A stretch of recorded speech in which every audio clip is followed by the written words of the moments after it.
Hello बच्चों, पिछले class में हमने प्रकाश का परावर्तन से संबंधित जो गोलीय दर्पण था, गोलीय दर्पण से प्रकाश का परावर्तन हमने पढ़ लिया था।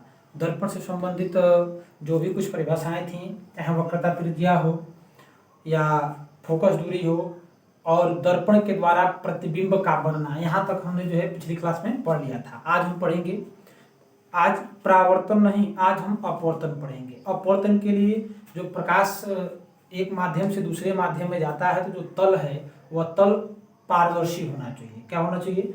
पारदर्शी तल होगा। तो पारदर्शी तल में प्रकाश जो है एक पार से दूसरे पार जा सकता है। जैसे आप चश्मा पहनते हैं, चश्मे में जो कांच लगा होता है वो पारदर्शी है, ठीक है। तो हम पारदर्शी में जानेंगे कि प्रकाश का जो है अपवर्तन कैसे होता है। तो हम जो है सर्वप्रथम पहले एक पारदर्शी तल M1 व M2 लेंगे। इसमें हमने एक प्रकाश की किरण लेंगे ऐसे, जो इस तल पर, इस साइड हम कह सकते हैं यह वायु है और यह क्या है? जल है। इधर जो है पूरा जल भरा हुआ है।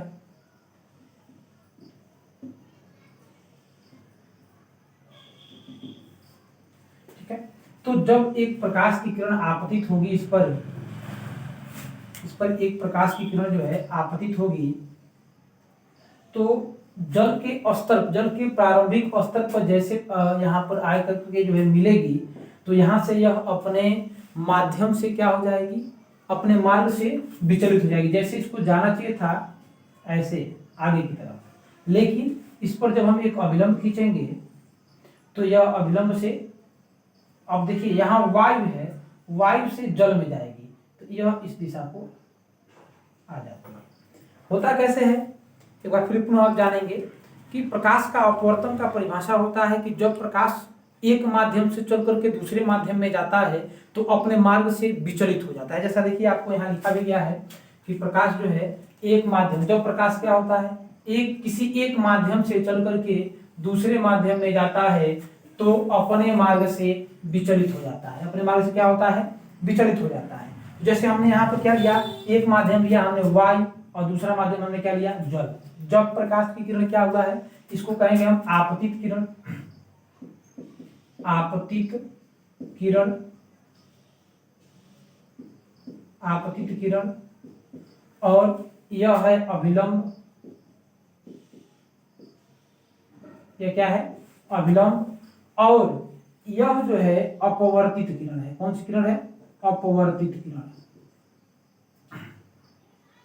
अपवर्तित किरण।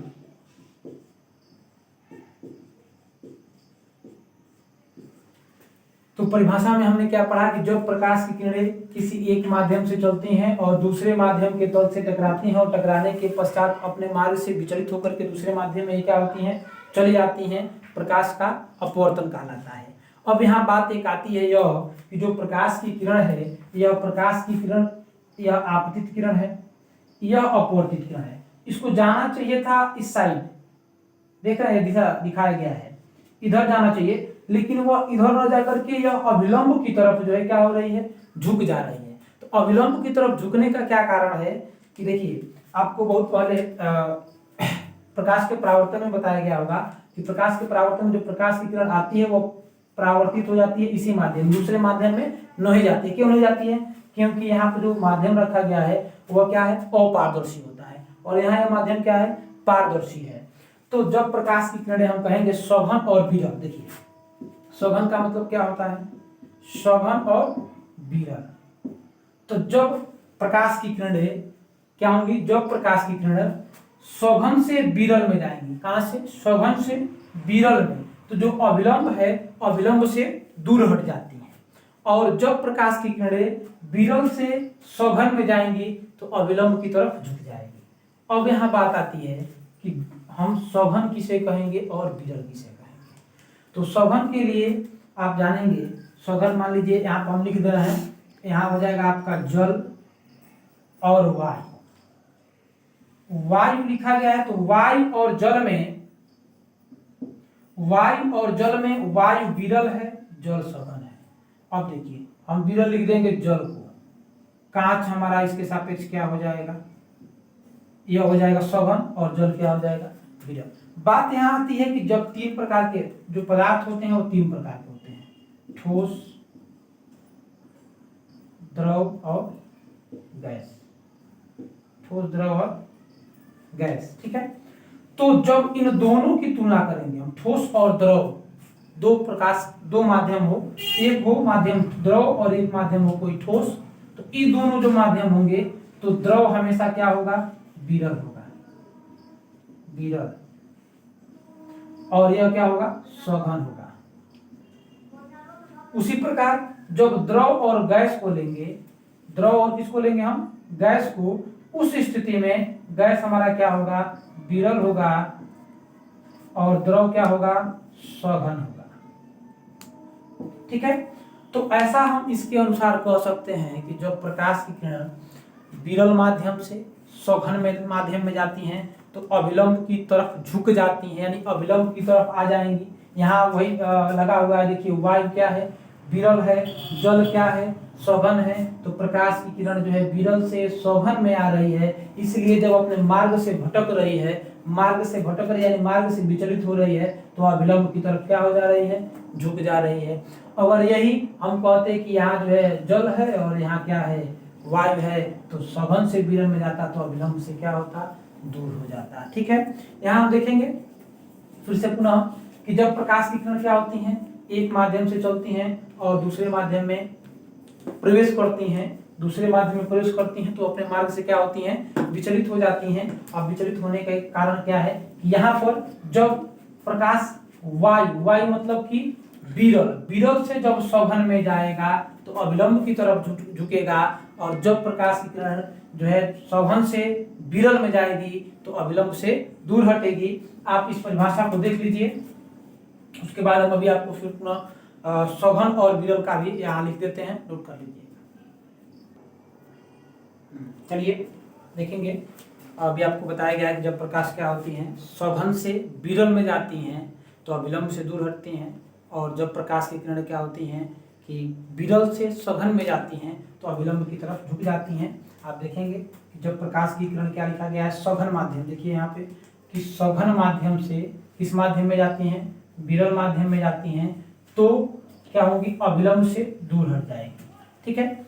अब देखो उसके बाद क्या है, और जब प्रकाश की किरण क्या है कि विरल माध्यम से किस में जाएगी, सघन माध्यम में जाएगी, तो वह अभिलंब से क्या होगी, अभिलंब की तरफ झुक जाती है।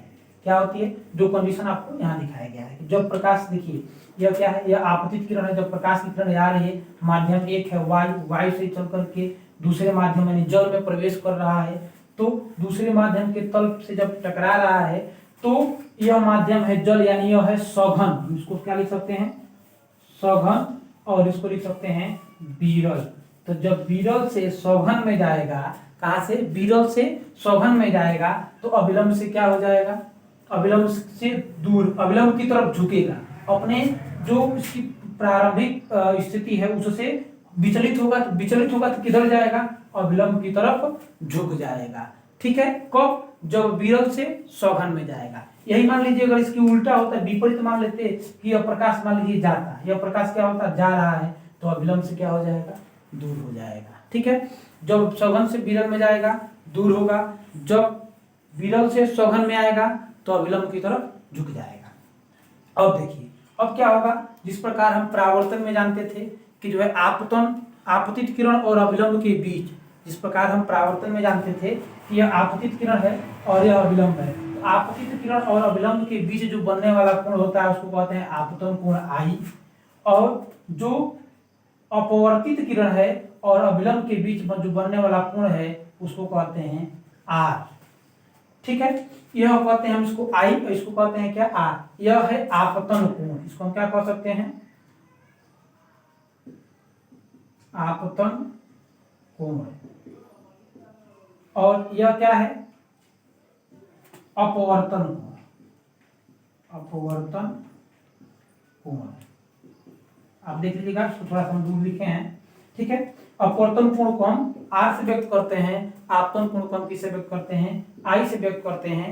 अब देखिए फिर एक बार पुनः आप शुरू से देख लीजिए कि जब प्रकाश की किरणें, जब क्या होती है, जब प्रकाश की किरण किसी एक माध्यम से चल करके दूसरे माध्यम के में प्रवेश करती है तो अपने मार्ग से विचलित हो जाती है, उसे हम क्या कहते हैं, उसे हम प्रकाश का अपवर्तन कहते हैं। जब क्या होती है, प्रकाश एक माध्यम से चलती है, दूसरे माध्यम में चल करके क्या करती है, प्रवेश करती है, तो अपने मार्ग से विचलित हो जाती है, उसे हम कहते हैं, उस घटना को क्या, उस घटना को प्रकाश का परावर्तन कहते हैं। अब यह घटना जैसे आप हमारे मन में आ रहा है कि मान लीजिए प्रकाश की किरण है, यह माध्यम है, माध्यम एक और यह है माध्यम दो, यह मान लीजिए कि विरल है और यह क्या है, सघन है, ठीक है। तो अब विरल माध्यम से प्रकाश मान लीजिए कोई आया, अब सघन में जाएगा तो हो सकता है किधर, इसको जाना चाहिए था इधर, लेकिन अब यह किधर विचलित होगा, ऐसे जाएगा कि ऐसे आएगा। तो उसके लिए आपको यहाँ आपको बता दिया गया क्या, कि जब सघन माध्यम से विरल में जाएगा तो क्या होगा, अभिलंब से दूर, और वही उसके ठीक विपरीत कि जब विरल माध्यम से सघन माध्यम में जाएगा तो अभिलंब की तरफ झुक जाएगा, जो यहाँ आपको दिखाया गया है। आप इसको एक बार देख लीजिए, इसका स्क्रीनशॉट ले लीजिए।